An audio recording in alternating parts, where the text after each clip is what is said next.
Hi everybody, welcome to Fresh Food for Kids. I'm Miss Laura and we're at my house and today we are making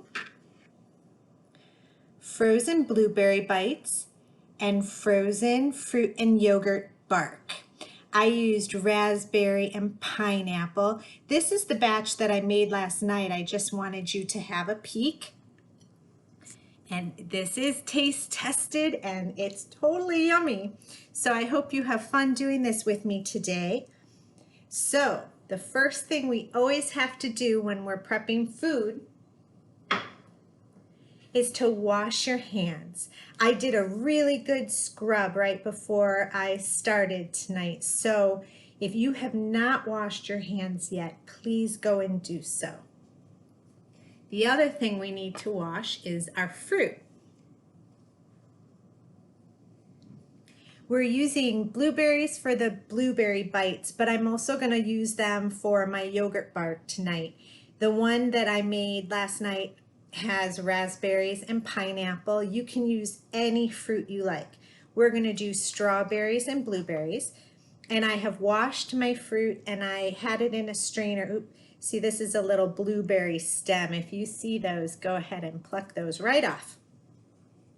I washed and I gave my fruit a little bit of time to dry because you don't want too much water on your fruit. It's going to dilute the yogurt, so that wouldn't be as tasty. So you'll need your fruit that we're going to use tonight for the bark and your blueberries, and you need yogurt. You can use Greek yogurt or regular yogurt, and you can use any flavor you want. After I tasted the blueberry bites, I was thinking it would be so yummy to do lemon yogurt with the blueberries, but tonight we have vanilla. If you use plain, the recommendation is to take maybe a liquid sweetener. Stevia or maple syrup were recommended, and you would take your cup of yogurt and your tablespoon and you would add the sweetener before we put the yogurt on the cookie sheet, which is going to be one of our next steps. Before we put everything together, we are going to need to prep our fruit. Blueberries are super easy because all you have to do is wash them. But strawberries I want to talk about a little bit. When you buy fruit from the store, usually you buy more than one. Sometimes they ripen at different times. When you buy berries, you'll open up your package, and as we are all not perfect, rarely will you get a package of all perfect fruit. And I do want to tell you, don't throw out a piece of fruit just because it has a bruise. I'm going to show you this little strawberry here. Can you see that it is perfectly ripe, but it's got a couple little bruises? What you're going to do, there are a few ways to get the green off. You can actually take your paring knife. Last time before we started Fresh Food for Kids, I did say we are using knives and tools just like chefs would. And so if you do not have your parents' permission to use knives, you can use a butter knife, or you could even use a plastic knife for this. The other option is to have your parents with you, cooking with you while you make these dishes. I'm going to assume that you do have permission to use a knife and that you are practicing your skills and want to learn to become a better cook. You can actually go in and with small circles. I just realized I didn't tilt my camera, so I'm going to do that again. So you can see I kind of made a little circle to take the green out. You have to be very careful that you're not ever bringing the knife towards your fingers. See, all my fingers are low and my knife is high. And you want to go slow, and you can remove the green that way. I will be honest with you, I am rather a lazy chef. And what I do, Here, I'll tilt it again, make sure you can see. I just cut off the top like this. Do you see? And so that is the other option. What I was going to say about our bruised fruit is use the ones that are bruised first in the pint. So you'll get a container of strawberries, and some of them will be perfect, some of them will be not quite ready, and some of them will have some bruises.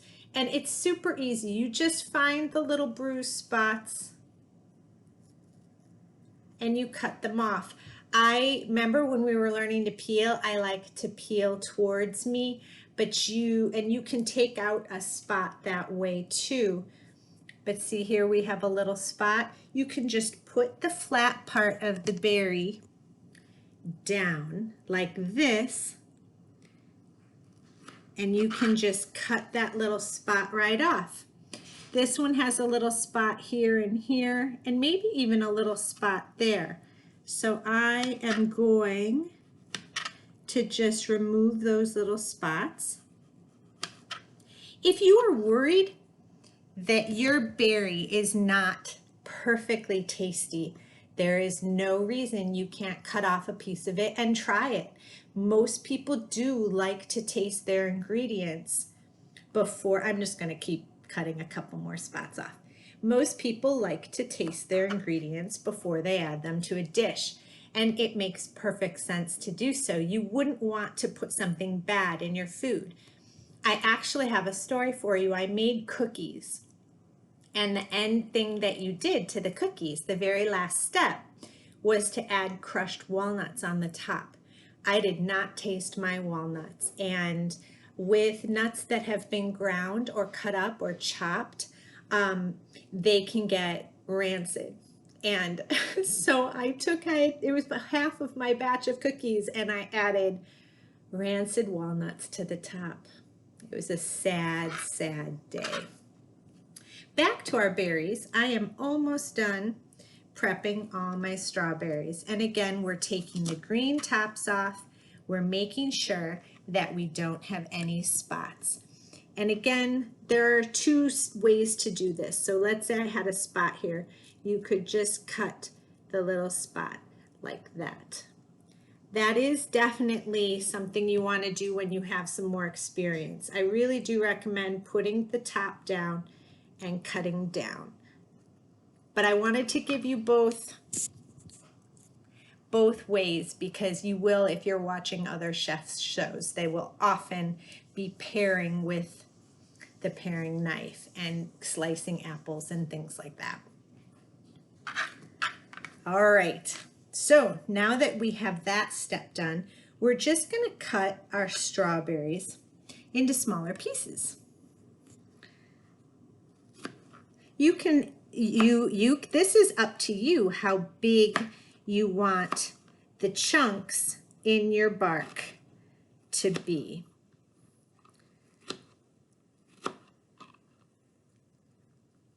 So I made a whole batch of this last night, so I'm actually probably going to make a smaller batch today. So I think if I cut up one more berry, I will have enough. If you're using a full cup of yogurt, the recipe called for quarter, that was the 2 cups ringing together, a quarter of a cup of fruit. So I definitely have a nice quarter here. You can leave your blueberries, so if you want to use blueberries for your bark too, you can leave them whole, or you can cut them in half as well. I am going to leave mine whole. So the next step, once you have prepared all your fruit, so if you're using a bunch of different fruits that you need to cut up, like last night I did cut the pineapple and I cut the raspberries. If you're using kiwi or some other fruit, you'd want to chop all your fruit. And then I have a cookie sheet with some wax paper on it. You can use parchment paper or baking sheets, or you can use plastic wrap, but it does make it easier if you put something down on your cookie sheet. Then you are going to take about a cup of yogurt. I'm going to use a little less because, as I said, I already made a full batch last night. You can always make a smaller batch of things by just cutting all your ingredients by even amounts. So let's say I'm cutting my yogurt by half. I'll cut my fruit by half as well. So you're just going to pour your yogurt onto your baking sheet.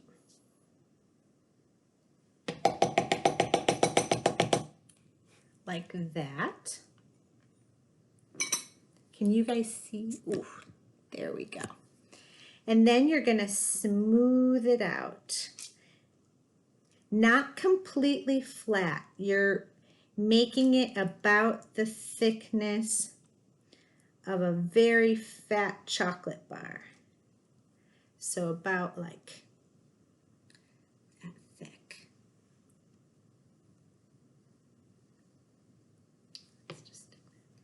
I want you to be able to see this really well. Okay. And then the fun part, we just add the fruit. My husband Eric said that it looked like a pizza after it came out of the freezer. So that's kind of the idea. You're taking your fruit and you're spreading it all around so every bite will have something yummy.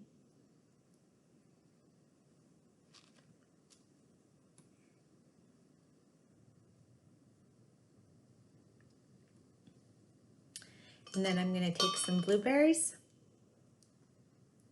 Oh, one just jumped right in on its own. And I'm going to press all this fruit in just a little bit. See, this is why it's so important we have clean hands.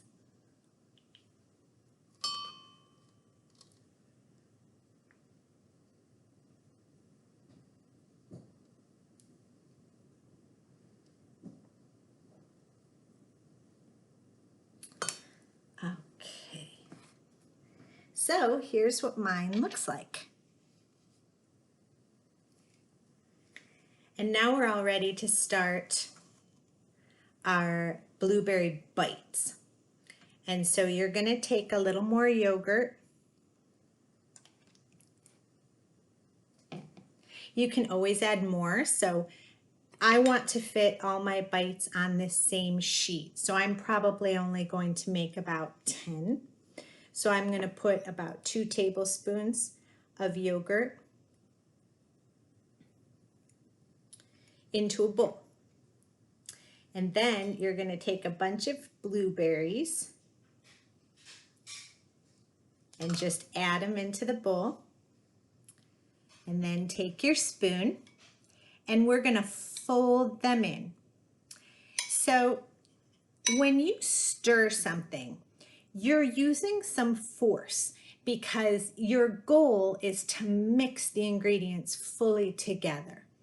When you fold, you don't want to break your blueberries into the yogurt. You just want to coat them. So folding is like picking it up and turning it over. Picking it up and turning it over. And you just do that a few times. You can separate them out a little bit so you're turning over a different part. And as you can see, all of our blueberries are still whole, but they're coated with the yogurt. And so folding is like this. Just drop right over. Now, to make this easier,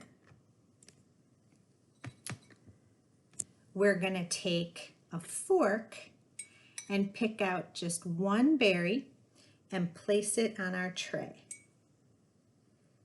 See? we want them to freeze separately. So that's how come we don't just pour this whole thing on there, because we want individual little frozen berry bites.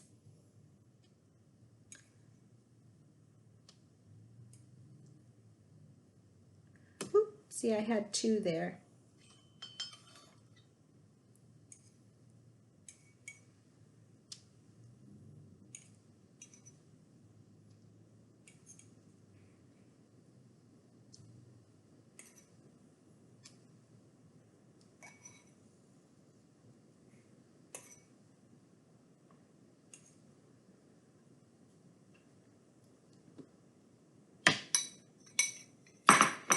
There we go. Got a nice smattering of blueberry bites and my yogurt fruit bark. So the next step is super easy. You're just putting it in the freezer. The blueberry bites take about an hour and a half to freeze, but the recommended time for the bark is about 6 to 8 hours. So the best thing to do would be to make it before you go to bed, and then you can have it the next day. And when you pull them out, they'll look like this. They do melt relatively quickly. As you can see, they're starting to get a little soft just in the time we've been doing this together, but they are still super yummy. I hope you have a lot of fun making these, and I hope you have even more fun eating them. Thanks for joining me today, and see you next time.